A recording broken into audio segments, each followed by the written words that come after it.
बड़ी अच्छी नजर रखते हैं और बेबाकी से अपनी बात कहते हैं। मैं तीनों हजरात का बहुत बहुत इस्तकबाल करता हूँ, खैर मकदम करता हूँ और यही कि जो काहिरा में मीटिंग हुई और जिन 4 चीजों की बात कही गई है उन्हीं के फोकस करूंगा और इसके अलावा जो इजराइल कर रहा है, जो हमने बताया आपको, उस पर भी हम चर्चा करेंगे। तो सबसे पहले मैं चाहूंगा कि एडवोकेट रेशमा हनीफ साहिबा, उन्हीं से हम शुरू करते हैं और फर्स्ट कमेंट जो है वो हम लेते हैं। एडवोकेट रेशमा हनीफ साहिबा, आप भी अपडेट होती हैं, आप भी पढ़ती हैं। अभी हमने बताया आपको कि कम से कम 4 मुतालबे रखे जो फिलिस्तीनी तंजीमें हैं। एक ये कि वहां से इजरायली फौज जो है फौरन चली जाए, दूसरा ये कि रफा का बॉर्डर खोला जाए, तीसरा ये कि तामीर नौ शुरू की जाए और चौथा ये कि तमाम जो नाकाबंदी है, तमाम सब कुछ वो खोल दिया जाए। तो ये 4 बड़े इंपॉर्टेंट है और ये कहा कि था जो एक मकामी कमेटी तश्कील दी जाए ताकि वो इंतजाम इंसराम देख सके। क्या कहेंगी रेशमा हनीफ साहिबा? जी डॉक्टर साहब, बहुत शुक्रिया और सभी को मेरा सलाम। हाँ, ये फर्स्ट फेज तो खत्म हो गया, तो सेकंड भी बल्कि हो ही गया है। तो जितनी भी फलस्तीन की जो भी तंजीमें थी, अल-फतह ग्रुप या हमास के जो भी नुमाइंदे हैं या और भी जो वहाँ पर ग्रुप्स थे फलस्तीन में, वो सब काहिरा गए थे, मिस्र की जो राजधानी वहाँ पर गए थे और उन्होंने यही सब मांग करी है जो कि अभी आप कह रहे थे, क्योंकि उनको भी ये खतरा है। खतरा क्या, वो तो देख ही रहे हैं कि किस तरह से जो है सीज फायर की धज्जियां उड़ाई जा रही हैं। सीज फायर होते हुए भी अभी तक जो है कोई किसी तरह का अमन नहीं है वहां पर फलस्तीन में। गजा में देखिए क्या हो रहा है, वेस्ट बैंक में क्या हो रहा है, किस तरह के बिल पास किए जा रहे हैं। और हालांकि ट्रंप ने तो अब उनका तो मालूम ही नहीं रहता है कि क्या कहना चाहते हैं क्या नहीं। उन्होंने तो बहुत ही भरोसा दिलाया है और कभी वो इस पाले में लगते हैं, कभी वो उस पाले में लगते हैं इजराइल के, कभी लगता है हमास की, कभी तारीफ करते हैं। और अभी भी उन्होंने कहा है कि जो है मरवान जो बरगूसी साहब हैं उनको हम रिहा करवाएंगे और वही यहाँ की कमान संभालेंगे। वैसे जो भी कदीमी लोग हैं वहाँ के संभालेंगे तो वही वही ज्यादा सही रहेगा, क्योंकि बाहर वाले को क्या मालूम है कि मैनेजमेंट वहाँ का कैसे चलेगा। अब ये हमास को क्यों नहीं इतने दिन से हरा पाए और जो ग्रुप से जितने, क्योंकि वो वहाँ के वहीं के तो निवासी है ना, वो सब वो वहीं के बाशिंदे हैं, तो उनको कैसे हरा लेंगे? उनको तो सभी कुछ मालूम है, चप्पा चप्पा मालूम है। तो इसी वजह से जो है वो जिस तरह से भी बहरहाल अपने आप को प्रोटेक्ट करते रहे या अपने लोगों को, तो इसी तरह से करते रहे हैं। और ट्रम्प तो बहुत ही ज्यादा भरोसा दिला रहे कि वेस्ट बैंक पे कब्जा भी नहीं होने देंगे। और मरवान जो बरगूती, उन्होंने कहा कि रिहा करवाएंगे नहीं, उन्होंने कहा है कि हम रिहा करेंगे। मतलब कि उनके बयान से देखिए जैसा लग रहा है कि खुद ही मतलब उन्हीं की जेल में, अमेरिका की, कह रहे हैं हम रिहा करेंगे उनको। और महमूद अब्बास का तो बिल्कुल ही उन्होंने यही कह दिया है कि वो तो संभाल पाएंगे ही नहीं। और अब जो मरवान बरगूती अगर आएंगे तो उन्हीं को वहां का चार्ज दिया जाएगा। बाकी जो हमास और जो अल फतह ग्रुप के हैं और भी जो भी तंजीमें, अभी जो रेजिस्टेंट ग्रुप के जो लोग थे वो सब काहिरा गए थे और वो इसीलिए गए थे कि ये जो सीज फायर होने के बाद भी जो गजा में अभी तक अमन नहीं आ पाया है तो उसको देखें। और ये इजरायली लोग क्या कर रहे हैं, जो भी मदद आ रही है, छोटे छोटे नन्हे नन्हे बच्चों को ट्रक के आगे रख के दे रहे, महिलाएं खड़ी हो जा रही हैं, तो इसी तरह से रोक रहे हैं और ऐसा करके उनको बड़ा सुकून मिल रहा है, बड़ी खुशी मिल रही है। और मतलब इतने खतरनाक बयान आ रहे हैं कि अब येलो लाइन पे जो भी अगर आ जाए इसको क्रॉस करे, बच्चा भी हो बच्चे को भी गोली मार दें और ऐसा कर दे वैसा कर दे। बहुत ही मतलब अब क्या ही बताया जाए कि किस तरह से इन लोग क्या क्या कर रहे हैं। और जो भी उन्होंने मांग करी है तो ट्रम्प तक वो पहुंच गई है सारी बातें। और अभी जो सीनियर जो लीडरशिप थी अमेरिका की, वो जब इजराइल में पहुंची है तभी इनको भी ये लगा, नेतन्याहू को, कि ये वक्त सही है और हम अगर इस तरह का बिल पास करेंगे तो लोगों को ये लगेगा कि अमेरिका भी मेरे साथ है।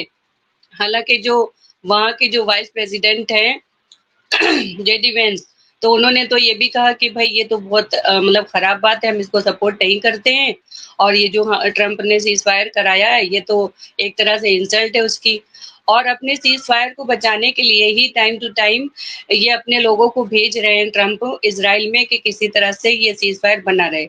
और खैर ट्रंप की पूरी कोशिश है। और हाँ, ये ज़रूर है कि इस पे दबाव तो अरब अरब मुल्कों का थोड़ा दबाव पड़ा है, क्योंकि चाहे वो पैसे का दबाव हो, चाहे जिस तरह का भी हो, तुर्की को तो बहुत ही ज़्यादा आने ही नहीं दे रहा है। तुर्की आना चाह रहा है गज़ा में, लेकिन फिर उसके बाद पता नहीं क्या है, इज़राइल के पास, मोसाद के पास क्या है ट्रंप का या इज़राइल का, कि वो जो कहते हैं उसके बाद 1 दिन के बाद फिर वो पलट जाते हैं। फिर वो वही कहने लगते हैं कि अब जो इज़राइल चाहेगा वही होगा, और इज़राइल की जिस फ़ौज को भी चाहेगा वही फ़ौज गज़ा में जाएगी, वही रहेगी। इस तरह से कह रहे हैं, और जिसको भी मना कर दिया जाएगा तो वो नहीं जाएगा। हालाँकि तुर्की जाना चाह रहा है तो तुर्की को नहीं जाने दिया जा रहा है। तो कुल मिला के ये है कि हाँ, जो वहाँ पे काहिरा में अभी सब लोग गए थे, तो यही सारी माँगें उठाई हैं उन्होंने। अब देखिए उनकी माँगें कहाँ तक मतलब मानी जाती हैं। ये माँगें तो हमास की भी थी, ये कोई माँगें नई तो हैं नहीं। और मगर ये है कि जब सभी को ये भरोसा था कि जब सीज़ फायर हो जाएगा तो ये तो अपने आप हो ही जाता है, इसको बार-बार कहने की कोई ज़रूरत भी नहीं थी। लेकिन बावजूद उसके भी अभी तक कुछ भी नहीं हुआ है और लोग भरोसे के साथ वापस भी आ गए हैं, लेकिन उसके बाद भी अभी परेशानियों में बहुत घिरे हुए हैं और ना उनको ऐड मिल पा रही। 600 ट्रक कम से कम आना चाहिए डेली, तो वो भी नहीं आ पा रहे हैं, उनको भी रोका जा रहा है और भी गोलीबारी भी हो रही है और किसी तरह से कोई अभी तो कोई सुकून नहीं है और सर्दियाँ लगा रही हैं और पहले भी उनके ना मकानात हैं उनके पास, ना कुछ है, ना गर्म कपड़े हैं, तो क्या करेंगे वो बेचारे लोग? जो ऐसे ही मर चुके हैं, 2-4 लाख तो ऐसे ही मर गए हैं और अगर बिल्कुल, अभी सारा मलबा हटेगा तो पता चल जाएगा। जी, डॉक्टर साहब। बिल्कुल सही कह रहे हैं आप और यही फ़िक्रमंदी है क्योंकि वहाँ पे ठंड है और ठंड में कैसे लोग रहेंगे।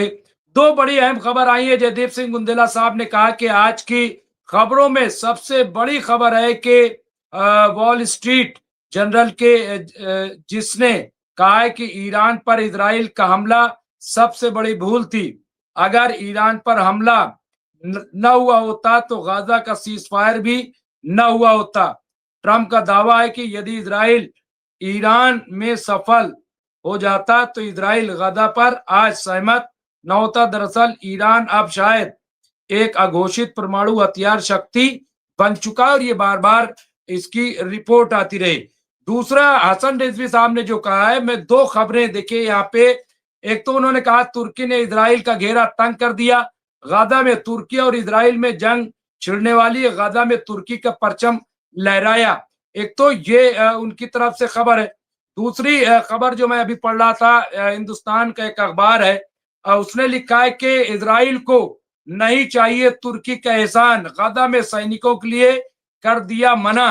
अब यहाँ पे आप देखिए इज़राइल ने साफ कर दिया है कि गाज़ा में स्टेबलाइजेशन फोर्स में तुर्की की सेना को शामिल नहीं किया जाएगा। ये फौज गाज़ा में युद्ध के बाद सुरक्षा अंतराल को भरने और पुनर्निर्माण कार्यों में मदद करने के लिए गठित की जा रही है। इस सेना में करीब 5,000 फौज शामिल होंगे, लेकिन ये मना किया कि इसमें भाई ईरान नहीं होगा। गाज़ा में 5,000 सदस्यों वाले बहुराष्ट्रीय यहाँ पे जो स्टेबलाइजेशन फोर्स में तुर्की की सेना को शामिल नहीं किया जाएगा। इजराइल ने साफ कर दिया कि वो तुर्की। अब सवाल ये है राशिद रिजवी साहब, मैं आपके पास आऊंगा कि ये फैसला करने वाला इजराइल कौन सा है कि तुर्की की सेना रहेगी कि नहीं रहेगी, ईरान की फौज रहेगी नहीं रहेगी। भाई यही अगर ये फैसला करेंगे, हाँ, तो ये है कि फिर आप ही रह लो, फिर छोड़ दो, आप रहो। हाँ, और तुर्की से इनको कौन से इतना डर है? और तुर्की मेरे ख्याल से मानेगा नहीं, क्योंकि तुर्की देखिए जो सालसी है, जो मीडिएटर है, वो कौन है? वो कतर है, तुर्की है और मिस्र है। और इनमें से तीनों जो है वो कह रहे हैं कि भाई हम इसमें, अब आपको बातचीत में तो भरोसा है, वहां पे बातचीत में उनको सालिस बनाते हो, उनकी सिग्नेचर करते हो, और उनकी फौज पे भरोसा नहीं। ये क्या चक्कर है? ये क्या, किस तरह की बात ये कर रहे हैं राशिद रिजवी साहब? देखिए मुमताज साहब, इजराइल को इतना तो पता है कि टर्की की फोर्स विल ट्रेन है, वो अपने काम में एक्सपर्ट है। तो इसलिए इजराइल को खतरा है कि अगर हमारे लोगों ने कोई गलती की तो क्विकली उसका रिएक्शन न मिल जाए। और आज की हम आपको सबसे बड़ी न्यूज बता रहे हैं, डोनाल्ड ट्रंप गाजा आने वाले हैं। उन्होंने कहा है कि हम गाजा में जा करके वहां का मुआयना करेंगे। इस पे दूसरी चीज, आपके बारूदी को छोड़ने के मैटर पे नेतन्याहू ने ऑब्जेक्शन किया, जिसके ऊपर डोनाल्ड ट्रंप ने वही एफ वाली गाली रिपीट किया, फकत वाली, और कह दिया कि तुमको उसको छोड़ना पड़ेगा। अब बाकी उसके आगे कोई रिक्वेस्ट नहीं, कोई इल्तिजा नहीं, कि तुमको उसको छोड़ना पड़ेगा, मैंने जबान दे दी है। तो मुमताज साहब, ये दो न्यूज आज की डेट की बड़ी न्यूज हमको लगी कि इजराइल अपनी छवि अमेरिका के सामने खराब करता जा रहा है, जबकि जो इजरायली लॉबी है वो पूरी तरीके से आपके वहां के रक्षा सचिव और आपके वाइस प्रेसिडेंट प्लस ट्रम्प को भी पूरी तरीके से कैप्चर करके रखे हुए थी। उसके बाद उस मकर जाल से ट्रम्प बार बार निकलने की कोशिश करते हैं। ट्रम्प की स्थिति तो हमको एक राक्षस वाली कहानी याद आ गई कि वो जिस करवट सोता था उसी आंख से सोता था। अगर दाएं करवट सोएगा तो दाएं आंख से सोएगा, बाएं आंख खुली रहेगी, और जब बाएं करवट सोता है तो बाएं आंख से सोता है और दाहिनी आंख खुली रहेगी। ये स्थिति उस राक्षस की थी। वही हाल हमको डोनाल्ड ट्रंप का लग रहा है। कभी वो नेतन्याहू के फेवर में बोल देते हैं और कभी एकदम नेतन्याहू के अगेंस्ट चले जाते हैं। लेकिन जो सबसे बड़ी न्यूज हमको आज लगी कि उन्होंने कहा था कि मैं गाजा विजिट करूंगा, ये हमारी बात नहीं है, ये यरूशलेम पोस्ट की बात है। ये जो गाली गलौज की बात है उसको भी यरूशलेम पोस्ट ने डाला है, आप उसको सर्च कर सकते हैं कि नेतन्याहू को बहुत गालियां दी हैं और बहुत तेज लाउड गाली दी उसको फोन पे। वो बार बार नेतन्याहू बार बार फोन करके दिन में 10 बार कॉल करके डिस्टर्ब कर, आप ऐसा ना करो, आप ऐसा ना करो, आप ऐसा ना करो। तो एक कहावत है ना कि किसी की हाय नहीं जाती। तुमने जितने लोगों की आवाजें छीन ली हैं, अब उन्हीं की आवाज में पता नहीं बेशुमार कितनी गालियां तुम्हारे कानों तक जाएंगी और तुमको बर्दाश्त करना पड़ेगा।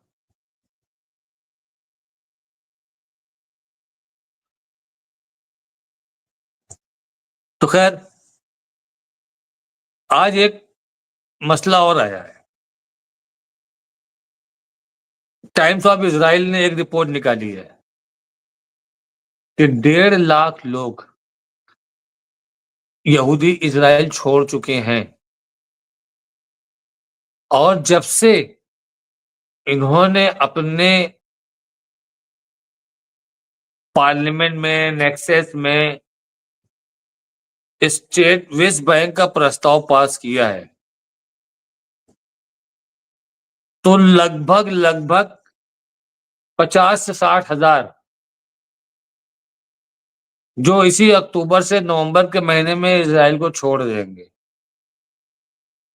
ये वो लोग हैं जो नहीं चाहते कि उनका बेटा रिजर्विस्ट बन करके गाजा की तरह वेस्ट बैंक में जाए।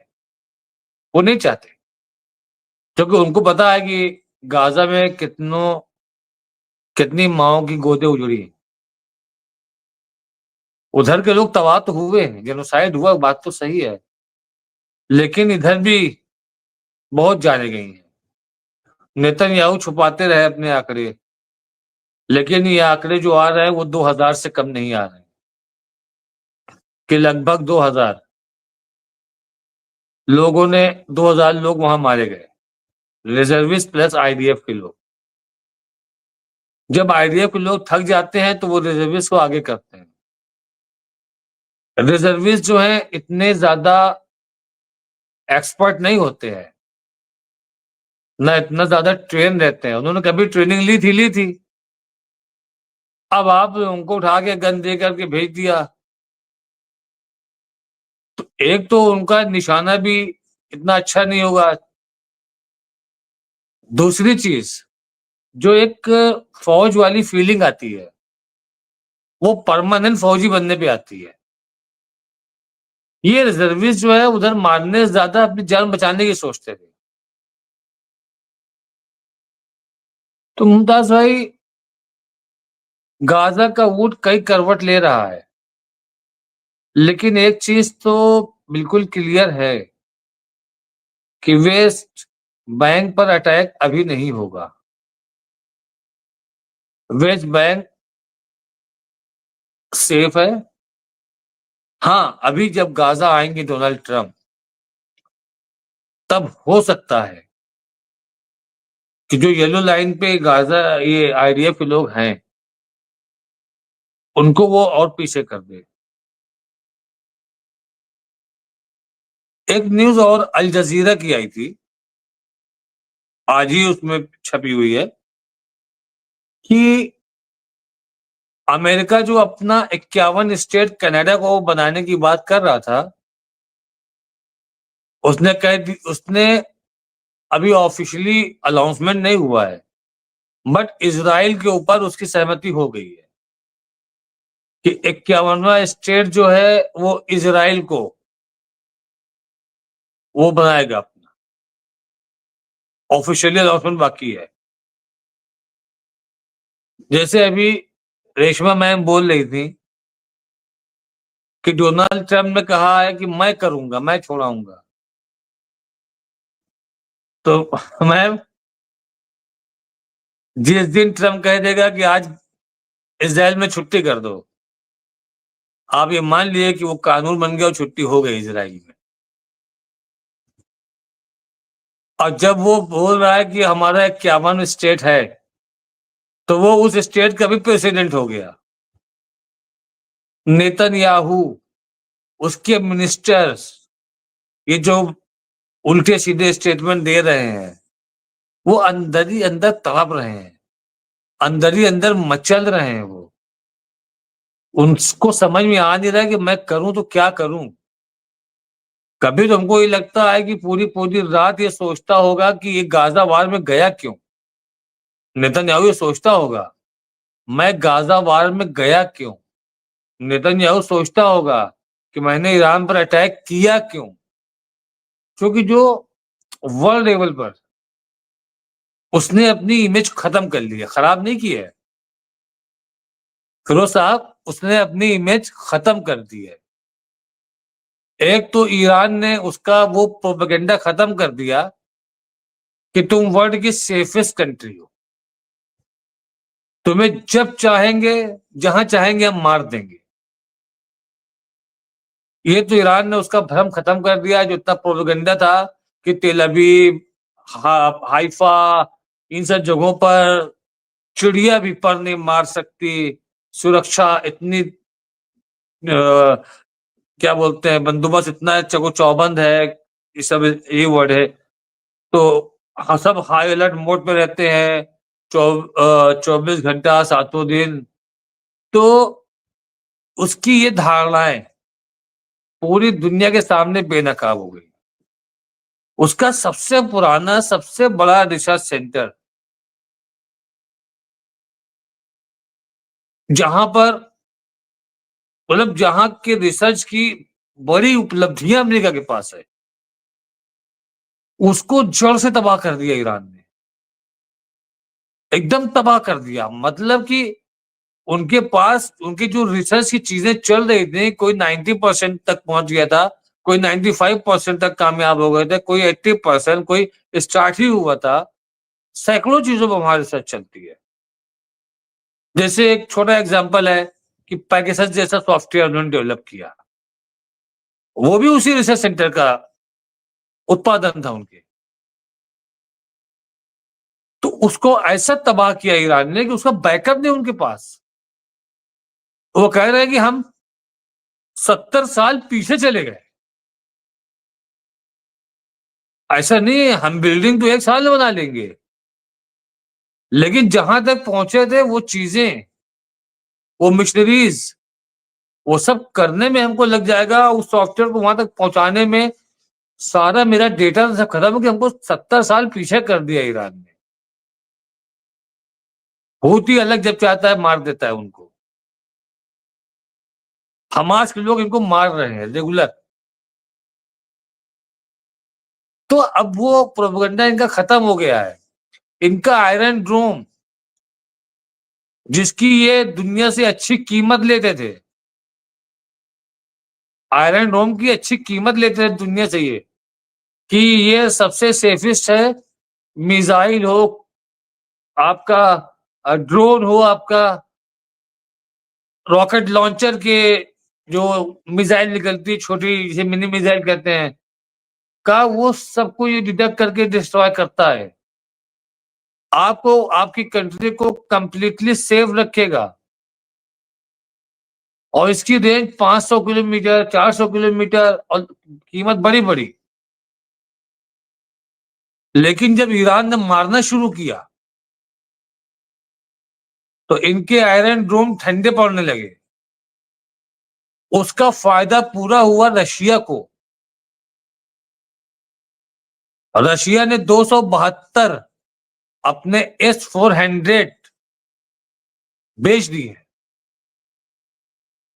डिफेंस सिस्टम 272, जब से ईरान ने मारा है इजराइल पे।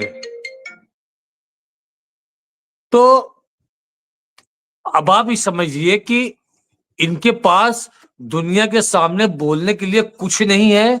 वो इनकी बेशर्मी ही है जो इनको जिंदा रखेगी। इनकी बेशर्मी है। जी, स्टेटमेंट देते हैं कि वहां पर हिजबुल्लाह के लोग थे, हिजबुल्लाह के ठिकाने थे, इसलिए मैंने मारा। जब सीज फायर हो गया, हिजबुल्लाह ने आपको एक कंकड़ नहीं मारा, और आप अब तक 17-18 अटैक कर चुके हो उसके ऊपर। बड़े अटैक की बात मैं कर रहा हूं, 17-18 बड़े अटैक कर चुके हो तुम। उसने आपको एक कंकड़ नहीं मारा। वैसे तो कहा जाता है कि 170 के ऊपर इन्होंने अटैक किए हैं, सीज फायर का उल्लंघन 170 बार किया, इसने 172 बार किया है। एक भी कंकड़ नहीं मारा हिजबुल्लाह ने इस ड्यूरेशन में। ये सब देख रहा है अमेरिका।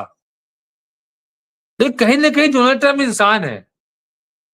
जब वो सुकून से बैठता है, और ये अरब के लोग, अब हमने अरब के लोगों के बारे में जो थी मर्दानगी वाली बात, वो वाली बात भी बोली, और जो मैनेजमेंट वाली बात है वो भी मैं बोलता हूं कि हर दिन कोई ना कोई कंट्री फोन कर देता है, कभी इजिप्ट फोन कर देता है, कभी कतर करता है, कभी एमबीएस करते हैं, देखिए ऐसा वो कर रहा है, देखिए फिर उसने ऐसा कर दिया, देखिए फिर उसने ऐसा कर दिया।